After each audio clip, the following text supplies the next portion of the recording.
Bismillahirrahmanirrahim. Assalamu alaikum, dear students. Our today's topic is offer and acceptance. In this lecture, we will discuss in detail the two legal terms, offer and acceptance, what they mean and what is their practical or operational significance from business point of view.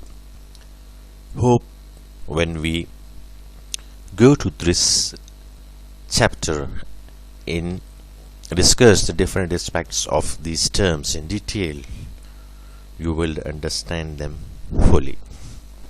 Let's start, boys and girls. The learning objectives or learning and developing objectives of this chapter is exploring offer and acceptance in detail, developing knowledge and its application in practical business life. This is the important aspect, boys.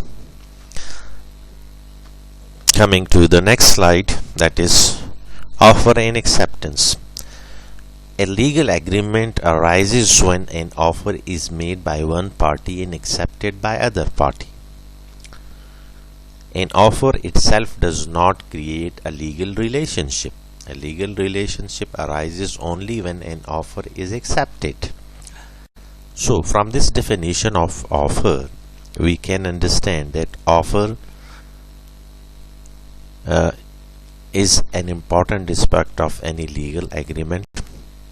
When an offer is made by one party and that is accepted by then the other party, then the contract is complete and there arises some legal obligations on both parties which they have to perform due to the existence of a legal contract between them.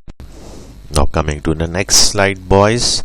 Meaning and definition. When one person signifies to another person his willingness to do or abstain from doing anything with a view to obtaining the assent of that other to such act or abstinence, he is said to make a proposal.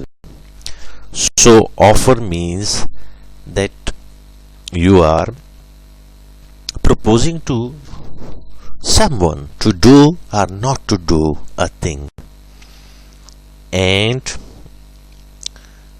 in case the other party accepts your proposal, then it creates a legal relationships between you and that person which you have to perform. Now coming to the next slide, the person who makes the offer is called offerer. In contract, the person who makes the offer is called offerer or promiser. The person to whom the offer is made is called the offeree or promisee, i.e. there are two parties. One is offerer who makes the proposal and the other to whom the offer is made is called offeree. And the person who accepts the offer is called promisee or acceptor. He can be called offeree or acceptor. He give his assent in positive way, then he is called acceptor of the offer given by the promiser or the offerer.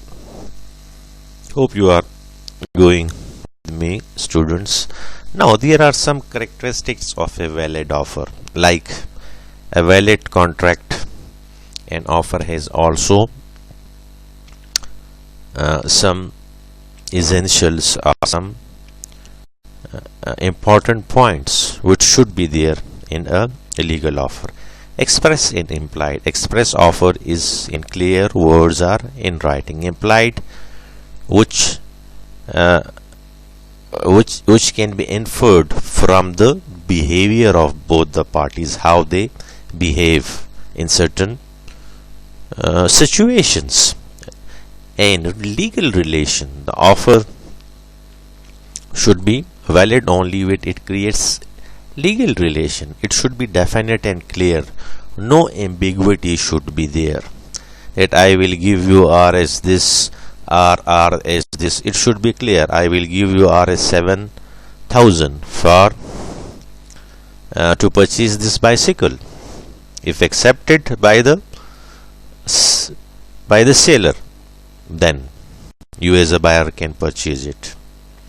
Invitation to offer is different from offer. Invitation to offer is that you invite different people, i.e. you see in advertisements or in some newspapers public messages that offer to consumers that they should come and purchase their products. That is invitation to offer. Are things in shops or supermarket shelves. They are invitation to offer. That is not offer.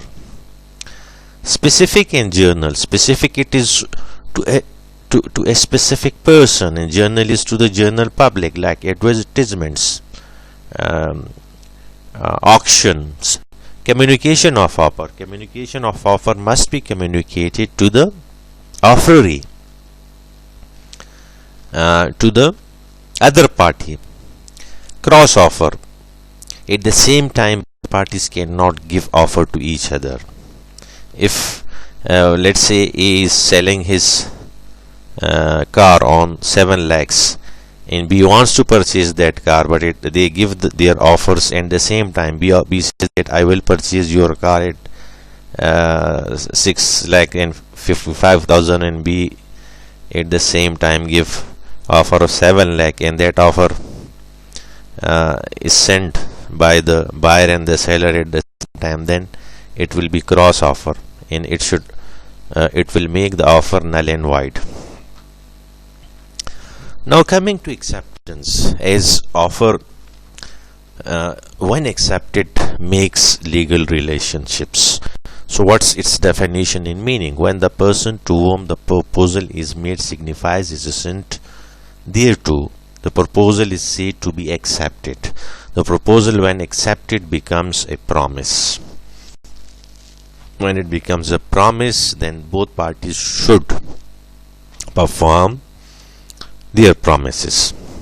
Now, what are the characteristics of a valid acceptance? Acceptance by offeree. The offer should be accepted by the other party, who is in legal terms called offeree. Absolute and unconditional acceptance should be there. The offer should be accepted unconditionally, not with any condition. Communication of acceptance should be there, that when you accept the offer, it should be communicated to the offerer.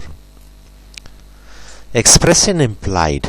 It should be either express or implied. As both terms have been explained, to express means in clear written or spoken words. Implied means the behavior of the acceptor, from which it can be inferred that he has accepted the offer. Acceptance follows offer. First offer is made and then acceptance comes. Acceptance will not precede our offer, that first you will accept a thing and then offer will be made. Offer will be come first, and then in next logical step it will be accepted by the other party. Reasonable time. The acceptance should be communicated to the offerer in a reasonable time. Otherwise, it will not be considered a legal offer. These are characteristics of valid offer. We will discuss in online class. Any questions would be liked, will be appreciated in the live session, so as it will generate a very good discussion and will enlighten all participants of the class. Our way of teaching is a dialogue between me and you, my students, and it is the best way of transferring knowledge from one source to the other source. I will request you to must go to your books and other material, so we have a very fruitful discussion in Khuda Hafiz.